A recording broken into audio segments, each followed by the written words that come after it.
Rachael, this year on May 12th, you sent out a social media post that officially ended your record-breaking career. What's life been like since then? It's been different. It's very, very different when racing isn't the sole focus of your life.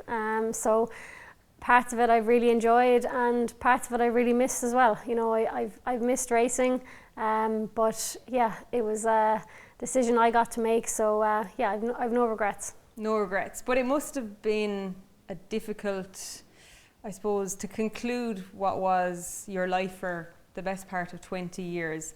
How long were you deliberating making that decision? It was probably something that was kind of lingering in my mind since Cheltenham this year, but I kind of didn't want to overthink it and kind of put it to the back of my mind and said to myself, I'll revisit that in June when we have our jockeys break. But yeah, it just kind of all happened a bit quicker for me then when I kind of started weighing things up. And everything just felt like it was the right time. Why on social media on a Monday when everybody was sitting at home and you just press post and then sent the world of media and racing into oblivion? Why social media? Possibly a bit dramatic there, into oblivion. Look, I always wanted to. So I hadn't said it to anyone basically until I rode my Belle Etoile in Cork myself and pulled her up. And I knew myself then that, I'd kind of said to myself going out in the back of my mind, if she wins now, this is going to be my last ride. But I hadn't said it to anyone at all because I wanted to be sure myself that that's what I wanted. And then when I pulled up, one or two of the lads in the race were like, "Oh, well done," as you say to someone. It was just a maiden hurdle. Yeah, it was. As you say to someone when you pull up, well done. I think Paul was there. He said, "Well done," and in my head, I was like, "God, like this is going to be the last time this happens," But I still didn't. Nobody knew. It was all in my own head, and I just wanted to be sure myself and get my own head around it. And then I said it to my family and stuff. It wasn't actually till the following day, and yeah, it's just. What was their reaction? My mother was extremely happy anyway. Like any mother, I think watching your child do something so dangerous probably isn't their number one on their list. But everyone was very happy and supportive, and you're in such a privileged position as a jockey when you can decide when you want to finish, and I was very lucky that I got to decide when that time was. I'm interested because jockeys often bring their curtain down at a Cheltenham or a Punchestown or an Aintree, where they have a big crowd and it's a big fanfare. Was there an expectation of you retiring at one of those major festivals over the last couple of years? People probably would have expected it, definitely Punchestown every year, even Punchestown this year. The question, since Honeysuckle really retired, the question has always been there that, everyone was convinced I was going to go when Honeysuckle went. And every year since, it's always been something that's floated and that, you'd hear people. Would you hear that secondhand, or would they say it to you direct?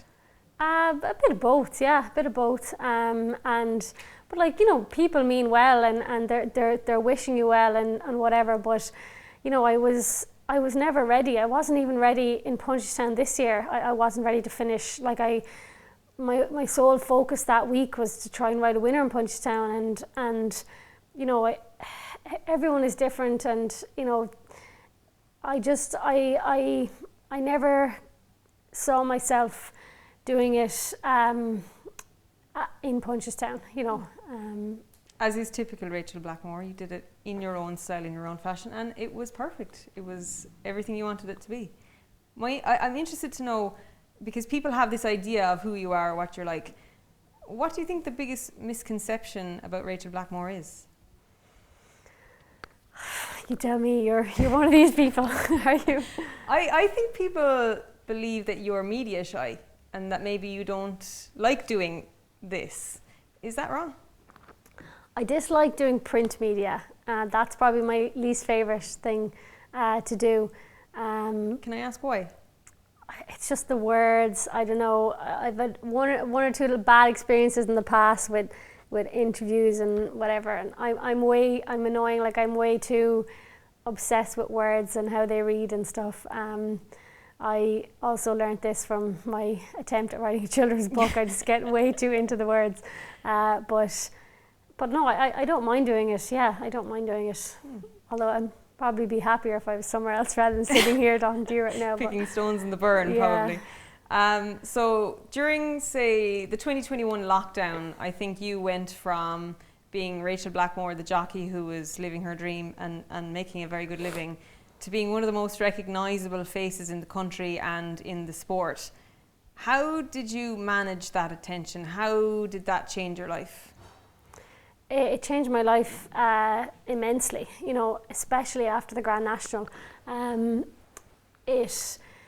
But it was so positive, you know what I mean? I've gotten so many incredible opportunities from what my career has given me, and like I'm benefiting from those opportunities now. So I have been so lucky.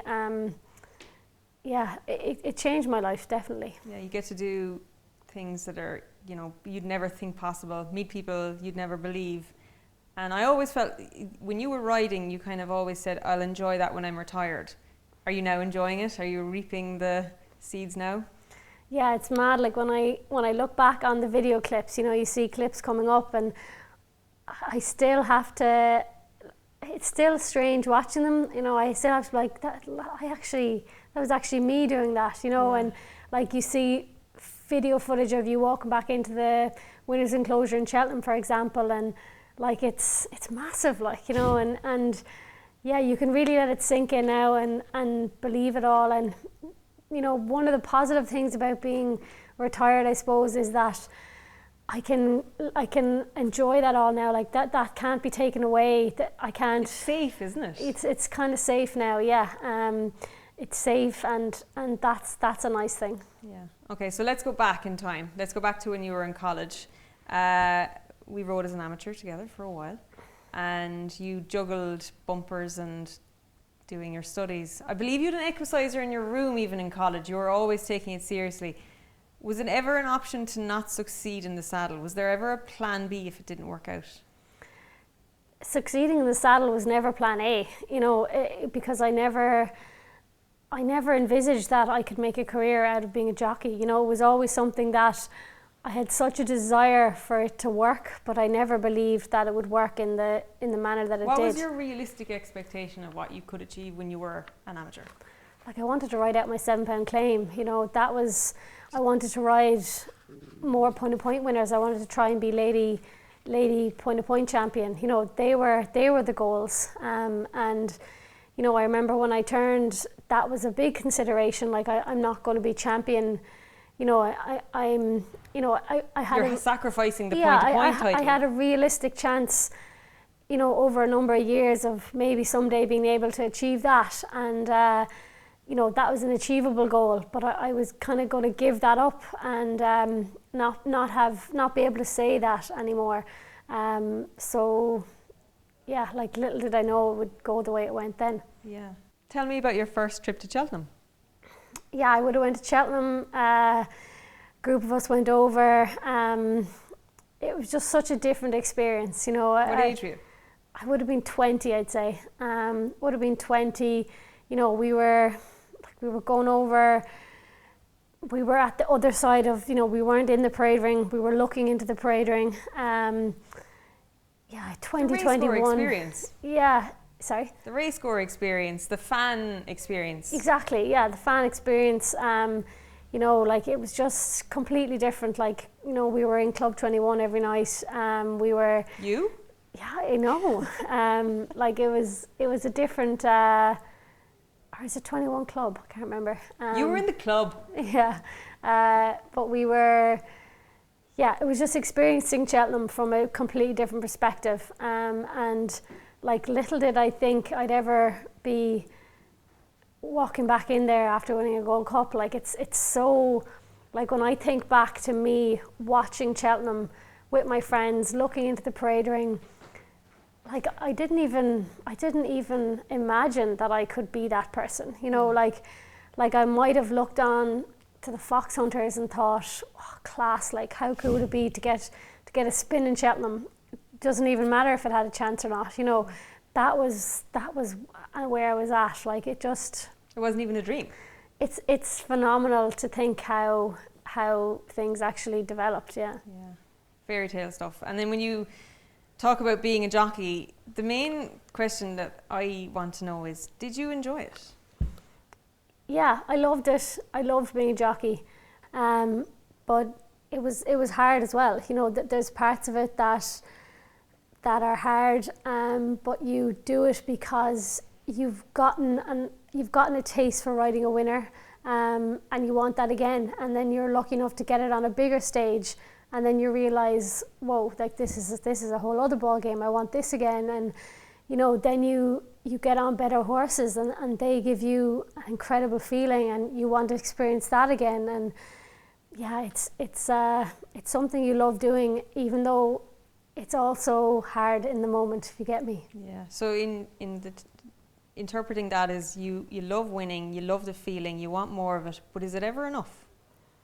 It's never enough. No, you're always, and in our sport, like, you know, you'll know from being in it, you ride a winner, and it's where's the horse going the next day? What are you going to win the next day? You know, it's always looking ahead and looking forward, and that's just the way it is.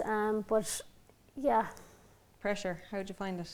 How did you handle it in the later years? Younger, you were probably relieved and then, you know, enjoyed to ride winners because it wasn't really expected. And then all of a sudden, when you're riding as a stable jockey for a big yard, you've got big owners who spent a lot of money on horses. There is pressure. Were you good under pressure? You know, it's been said before, but you want that pressure. You know, that's where you want to be. You want to be going to Cheltenham. Like I remember the first year I went to Cheltenham, hadn't ridden a winner there, and you know, I was riding plenty of horses for Henry over there, and they all had chances, and like it was just, that was a great feeling that, you know, he and his owners were putting that faith in me. That was just a great feeling, you know. So let's talk about that week then. You go in there having never ridden a Cheltenham Festival winner with a number of very well fancied horses. You got a horse called A Plus Tard and a handicap chase, and he absolutely blitzes the field. And I just remember watching this thinking, God, she's destroyed his handicap mark. Little did we know what he would do. Do you remember that race? Do you remember that feeling? What was it? Was it relief or was it elation? It was definitely, I wasn't worried about his handicap mark anyway. I was just like, he landed after last and just seemed to take off. It was unbelievable. I was probably never the best jockey at looking after those things either, but it was relief, such relief, and then elation. Like I was after riding a winner in Cheltenham, like this was just a different league altogether, and I had repaid the confidence that Henry had in me, you know, to let me ride some of the horses that week. So it was a big deal. Big deal. And then of course we just follow through on that horse. He turned out to be a remarkable horse, a horse that will be forever in your history. He won the Gold Cup. He was second in the Gold Cup. What made him different, aside from his obvious ability? He was just incredible. Like, he was a horse who could win a Grade 1 over 2 miles, over 3 miles plus in a Gold Cup. Like, he just had, it's his ability. And he was just very straightforward, and Henry did an incredible job with him. So he finished second in the 2021 Gold Cup. Despite you having this remarkable week of 6 winners, equaling Ruby Walsh's record as leading rider at the Cheltenham Festival, you got beaten in the Gold Cup. How hard was that?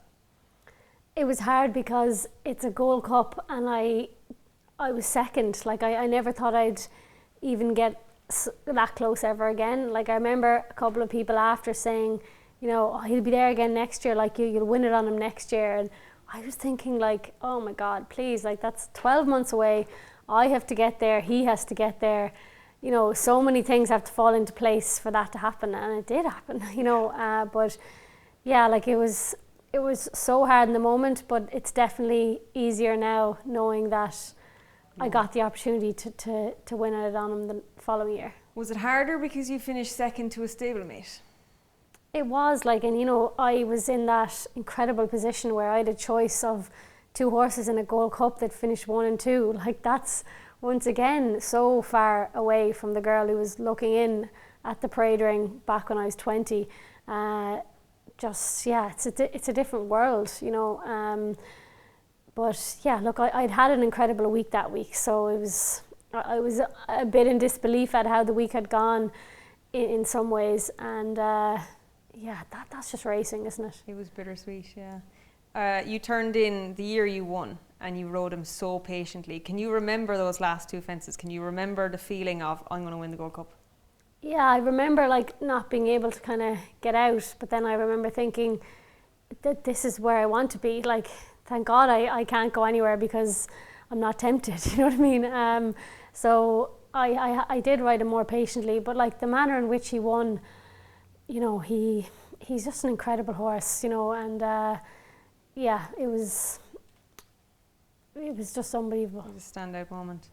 A question that's often been asked to you, but it's number one, it's difficult to answer, and two, you were riding, so you wanted to leave the riding, do the talking. But was your gender ever a barrier to success? Yeah, the gender thing, like I never wanted to talk about it that much when I was riding because I didn't want to highlight it. I didn't want to highlight the fact that I was any different because I wasn't any different. When it came to getting legged up and going out to ride in a race, I was no different. So I never saw the value in me highlighting that. Yeah, I didn't want owners and trainers to take notice that I was any different because in, you know, jockey world I wasn't.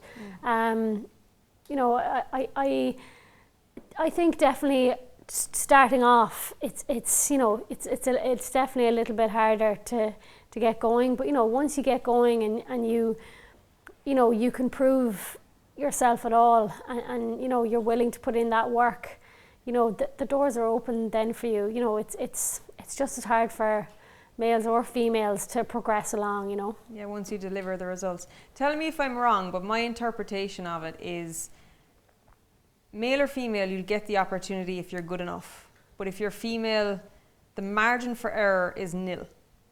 The opportunity to get a second chance is very slim. Is that wrong?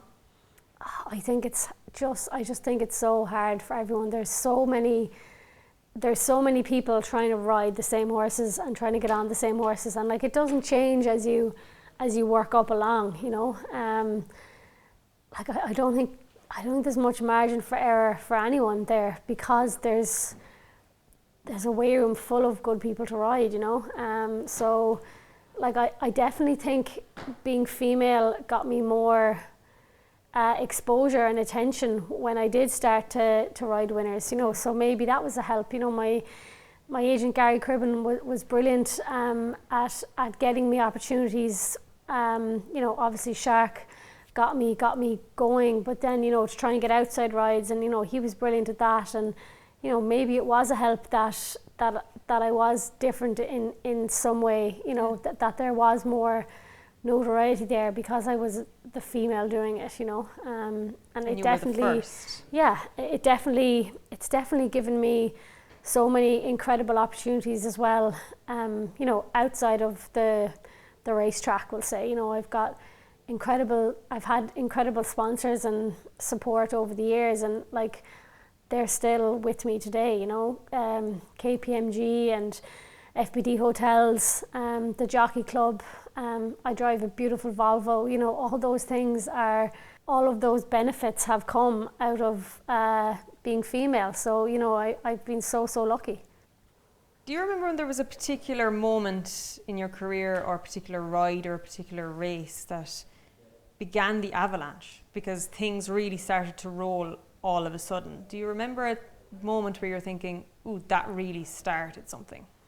I rode a winner in Leopardstown over fences in a Martinstown opportunity race, Mr. Goodenough for John Robinson, and yeah, I think that was maybe a little moment where I definitely started to get more outside rides after that. You know, it was a winner over fences in Leopardstown, and yeah, I think that had a bit of a knock-on effect. When I say there was a turning point, everything happened very fast. From your first Grade 1 winner in the spring of 2019, you finished your career on 33 Grade 1 winners, 18 Cheltenham Festival winners, and you're one of only 4 jockeys to win the 4 majors at the Cheltenham Festival and the Aintree Grand National. Ruby Walsh, Barry Geraghty, Paul Townend and Rachael Blackmore. Now that you've retired, now that you are here in the comfort of this room, can you appreciate the magnitude of what you achieved? It's incredible, yeah. Like, is it not mad?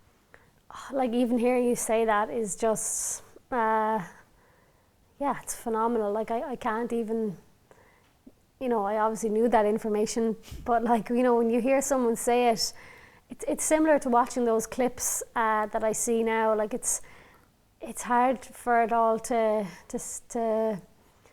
and I do believe it, and it has sunk in, but it's just, yeah, I feel so grateful that I'm one of those people. Like, it's phenomenal, like, to be on that list, to have won those races, to have been given the opportunities I have. You know, like, it's just, like, my career completely took a new trajectory when I got into Henry's, and you know, that just changed my life, basically. Yeah, it's insane. And you obviously wouldn't have achieved any of it without the horses. So let's talk about some of the pivotal horses.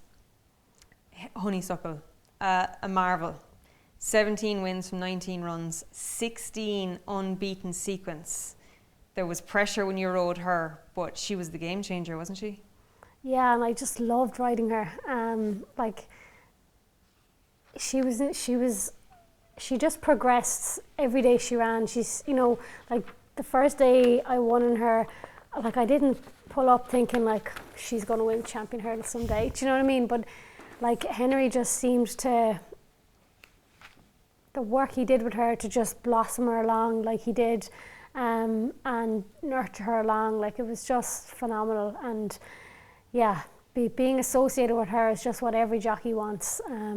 She had like a tenacious attitude, wasn't she? Just like a... Yeah, but like, just in a race, like, you'd be, you know, you'd jump off and, you know, she'd get into a lovely rhythm, but like, you know, halfway through she could give you no feel, you know, and you think like, God, like, I don't know how well I'm going here at all. But I got to know her as you know, we grew together, I suppose.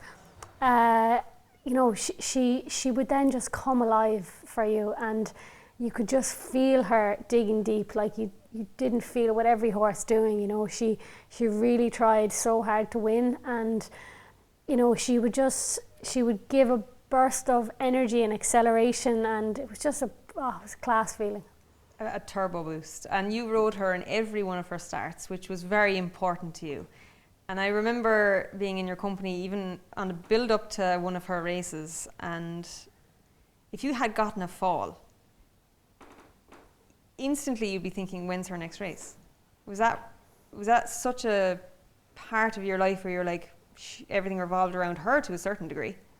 Yeah, like, I feel so grateful that I got to ride her every single day. Like, I wasn't injured, I didn't get suspended, you know, I was there for her every day she ran. Like, I remember I got a fall in Killarney in July 2021, and I remember being on the ground, and I, you know, I knew that my legs, like, my hip and ankle were broken, but at the time I knew I was in a bad way, but like, I could feel no pain. It was weird. I was lying on the ground, and ambulance guys are coming around you, and I couldn't feel any pain, but I knew I was in trouble, and all I was thinking was, I was trying to work out the dates. I was like, when is the Hatton's Grace?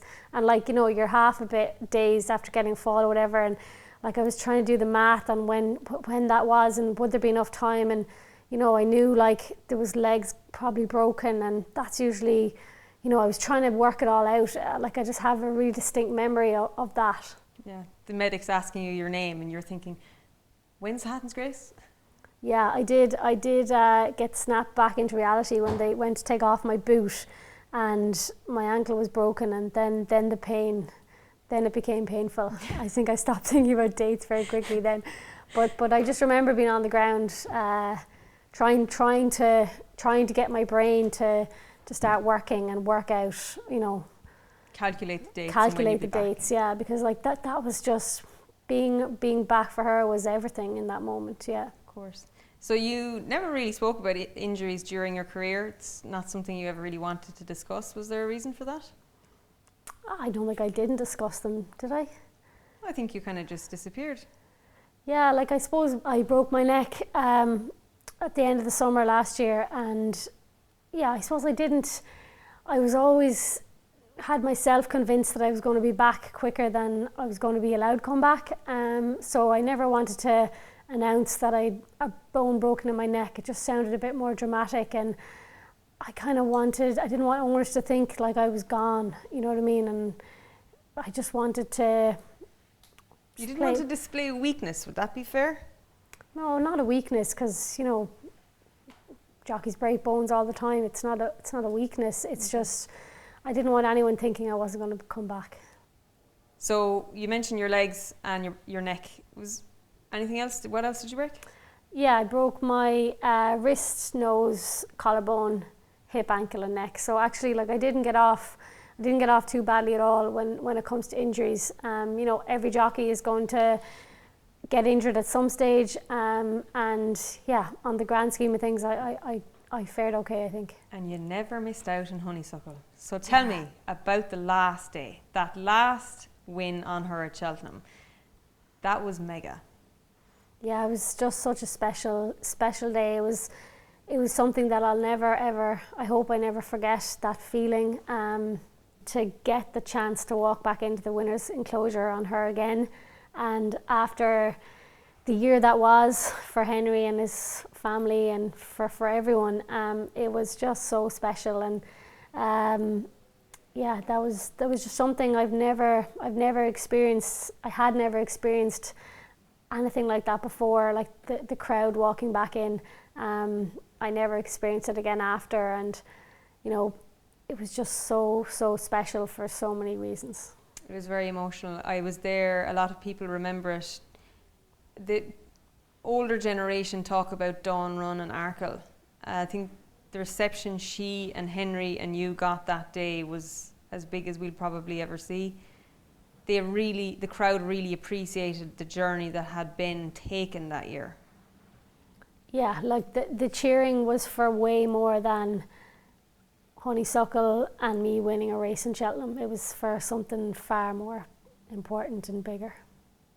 But at the end of the day, you never missed out on Honeysuckle, and that's all that matters. But there was more than her, and you were lucky that there was more than her, because Manila Indo got it all started. Manila Times, the Grand National, the race that ultimately changed everything. The Grand National is a race that just reaches every single corner of the world, it felt like to me anyway. And yeah, that just brought things to a whole new level. But it was like, when I look back at that, it was the most enjoyable ride in a race, I think. I went out with no pressure. There's no, especially riding in those colours, I've never felt pressure for them. But in that race in particular, there's so many different variables. Owners and trainers know you need so much luck. But Manila Times was just such a fantastic jumper, and he just jumped from fence to fence, and I had the luck of the draw everywhere, the bounce of the ball, fallers, we were okay. It just seemed to flow everywhere. And yeah, it was just incredible. When you cross the line, it's just such joy. There's no relief that you feel in Cheltenham because you're under pressure, but in the Grand National, it's just joy. It was just, I couldn't believe it. Yeah. When did you realise up the elbow that you were going to win the biggest race? Yeah, so just when we joined onto the racecourse proper, I could hear the commentator say I was in front, and usually you wouldn't hear that because you'd have the crowd, but because there was no crowd there, I felt it was quite, I could really hear it. And I kind of, part of me was like, you're going to win, because he was still going forward, couldn't feel anything behind me. I could literally see the line, and then another part of your brain is like, oh no, something is going to come. But then when we hit the line, it was I just couldn't believe it had happened. Yeah, it was phenomenal. And it was so surreal because Aintree was empty. We were all at home watching it thinking, how come this moment happened? Because nobody thought this would ever happen. How come this moment happened and nobody could be there? How surreal was that for you? It was so special in its own way, and it was like Cheltenham a couple of weeks before, everyone that was in Aintree that day made it special, and you can remember the faces that were there. It was I don't know any different. I don't know what it's like to ride a Grand National winner with a crowd, so I'm very happy to keep what I got. Keep your little treasure there. It was just like and just even after the race, like doing the interviews and like just on a high, like I was on a high. I felt like Henry was on a high. It was just like something I'd never, Henry was after having a 1-2 in the race. Like after the Cheltenham he just had, like he just blew it out of the park completely that year. Came home on the boat. During the pandemic, there was no homecoming. It was a very different time to what we know now. What was it like? Do you know what? When I drove back into my estate in Loughlin Bridge, everyone had come out to their, tops of their little driveways or whatever, and all clapped me back in, and I just could not get over this. Like, they're neighbours that you don't know a lot of them, but they'd all made that effort to do that, and I knew it was a big deal winning that race, but it really hit home when I landed back in Ireland how big an impact it had for people that weren't directly connected to me. Wasn't your mum and dad on the news with the terrier? Yeah, like the news was there at home. Sure, it was just fantastic that my friends and family all got such a kick out of it as well, and my group of my friends, you included, were illegally, probably because of COVID, breaking the rules up in the house when I got back, balloons and cake, and just brilliant. Sounds like a 12-year-old's party, but it was just phenomenal. But it was all anyone could do. Yeah, and it was just like everyone, having friends and family to celebrate a big day with is what makes it a special day. If you don't have, I feel so lucky with the friends I have, that they made it so special, and like to see all my family and extended family get such a kick out of my success as well. Like that does mean a lot as well. Yeah, it makes a difference. And even driving back down to home through Killinall, like, and seeing your face in shop windows and posters, and it meant so much to the town of Killinall as well, and like that's so special. Like that's where you're from, and you see you've had a positive impact, and people are getting a kick out of what you're doing, and you're doing, I did it for myself. I was happy that I did it for me, but then other people enjoy it, and that's just special. Particularly during that time, you were a light in what was a lot of darkness. When everybody turned on the news to look at the numbers for COVID, they saw you and your positive news story in rural Ireland. It was huge. I remember you going to the western tracks, and people still weren't allowed to go racing, but there was kids lining up with their parents that had made posters and banners along the walls of Ballinrobe just to get a glimpse of you. Oh, like just so special when I think back, like that they'd come out and do that, and it was such an incredible time. Like what a feeling to be down at the start in Ballinrobe about to jump off for handicap hurdle, and you look up and see a sign saying "Go Rachael," you know what I mean? Like, it's unreal. Magical memories. We move forward then, and you mentioned last summer you broke your neck and you were out for a number of months. You came back and around Christmas, just before Christmas, and things didn't happen as seamlessly as one would have expected or would have hoped. You had quite a lean January, February, and the lead up to Cheltenham was far from smooth. You were getting jocked off some horses. How difficult was that, having had all of the accomplishments that you did, to have to prove yourself again?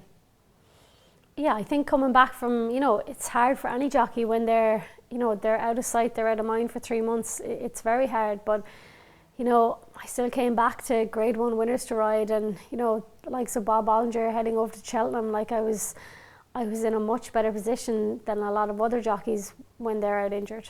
Yeah, but it must have had a little bit of a mental toll heading into March. The horses weren't really running well. You're taking it on trust. The Henry's record at Cheltenham and getting them to peak at that festival is a given, and that happened. You went into Thursday, won the Stairs, won the Mayor's Novice, had then all of a sudden won all the majors. That must have been satisfying.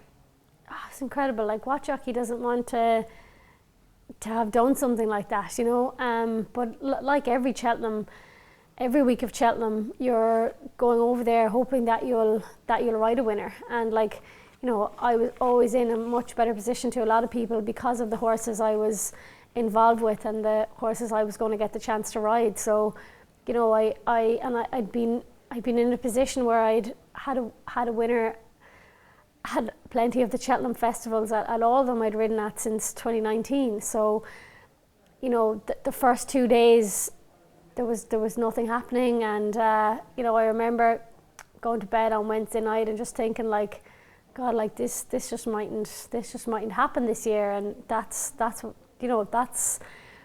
Are you easy to live with when that's happening? You'll have to ask the people who live with me. Fortunately, no, they're but like jockeys. it's racing. Like, you know, people, it's racing, and you still have 2 big days ahead. But I do just remember thinking that I was like, you know, it mightn't happen. Like, and I've been so lucky. I've always, since 2019, I'd had a winner on the Tuesday, and that just, you sail through the week after that, you know. So I remember on the Thursday, after Thursday happened, just feeling so incredibly grateful that I once again gotten the opportunity to ride a winner feeling in Cheltenham, to get that feeling in Cheltenham, and yeah, I was phenomenal. So lately, as a retired jockey, you've seen horses like Envoy Allen, Air of Entitlement in the pocket, horses that you would be riding, running. Have you had a strange feeling watching them? Yeah, it is strange. You know, Envoy Allen in particular, like I happened to be at home that evening, and I was watching him I was sitting on the couch watching him, and like part of me was like, what are you doing? Like, there's nothing wrong with you. Like, my body was like, I sense no injury. Like, why are you here? But then I was like, I've made this choice myself, so I can't, you know, it's not on anyone else. And but I just, it is hard because I love riding, and you know, I miss racing, and I miss that feeling that you get when you ride a horse like Envoy Allen and he wins a Grade 1. You know, that's what jockeys do it for. But I still know what else comes with it to be in that position. You know, you don't just rock in for a Grade 1 and you don't miss the other art. Yeah, there's plenty of it I don't miss. You know, but I do miss that, and I probably will for, you know, ever, I'd say. Were you the kid in school that treated PE class like the Olympics? I do remember like not being happy if we weren't keeping score. You know, if we were playing a match, like we'd have to be keeping score. But and then if the score wasn't going your way? No, like I don't ever remember being aggressive towards other pupils or anything. But it's fair to say you are very competitive, and that's what you miss. You miss the competition. I miss the competition, and I miss being in the competition, getting to ride horses that Henry de Rong had trained and that were at such a high level on such big days. Like that's what every jockey wants. Yeah. Looking back on it now and knowing that it's all done, do you feel like you made it? I feel very happy with what I achieved, absolutely, yeah. When you were riding, did you feel like you made it? No, I don't think you ever do, because you never pause to reflect too much. But at the same time, yeah, you've never made it is a weird one. Like, I don't know. I don't think any of the majorly successful people will admit that they've made it, even though they might subconsciously believe it. Yeah, but like when you're, as a jockey, you're never safe in a way, you know, like there's always somebody who wants to ride the horses you're riding, so you can never feel like you've made it, because then, as you know, lose your edge. You lose it, and you're gone, you know. So you know, things in racing can change so quickly, and you're constantly trying to just keep things going. You know, I was lucky that there was a period when things were going really well, and it was just my job to try and keep that going. Maintain it. Would you do it all over again? Oh, absolutely, yeah. The whole thing? The £7 claiming Tramore Lady Riders race? Or which I beat you in. Which you beat me in. The injuries, the early mornings, the Thursdays and Thurles, you take it all? You take it all because it allowed me to do something that I love doing. And for the question that I'm sure you've been asked hundreds of times since May 12th, what does the future hold for Rachael Blackmore?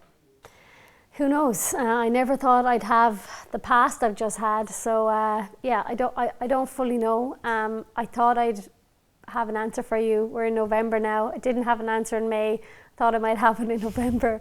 But yeah, look, nobody pitched you the presidential campaign? There was no presidency. No, not this year. But as I was saying earlier, like I've been so lucky with the opportunities that I was given outside of racing when I was riding, and you know they're very much still there.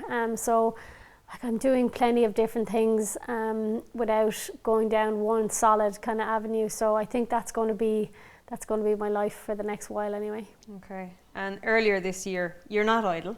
You did publish a children's book, Granny National. It has been shortlisted for Children's Book of the Year at the Irish Book Awards 2025. Is there going to be another book? No, I think this book took a lot out of me. So if there is another book, it's not in the pipeline quite yet anyway. But thank you for the book plug. Would you consider writing a biography? I wouldn't. Not a consideration? Not a consideration. Okay. What would you say to a young person wanting to set out to be a jockey? What would you say to a young person wanting to be the next Rachael Blackmore? I think if you want to do something, you need to try for yourself anyway. And you know, what happened in my career was never something I envisaged could even be possible. It wasn't even a dream. It was so far-fetched. So yeah, just like anything can actually happen. So you know, you just need to try. You need to work hard. You need to have patience. But yeah, it genuinely can happen. What would you say to the 20-year-old that went to Cheltenham and looked into the parade ring? What would you tell her now? I'd tell her nothing because she wouldn't believe it anyway. But thanks to you, a lot of young people today, particularly girls, can believe, they can dream. The ceiling is gone. If the dreams are shattered, you've kind of inspired them to take the pieces and make new dreams. And it's just been our privilege that you've achieved what you have in our lifetime. For that, I want to say thanks. Oh, thank you.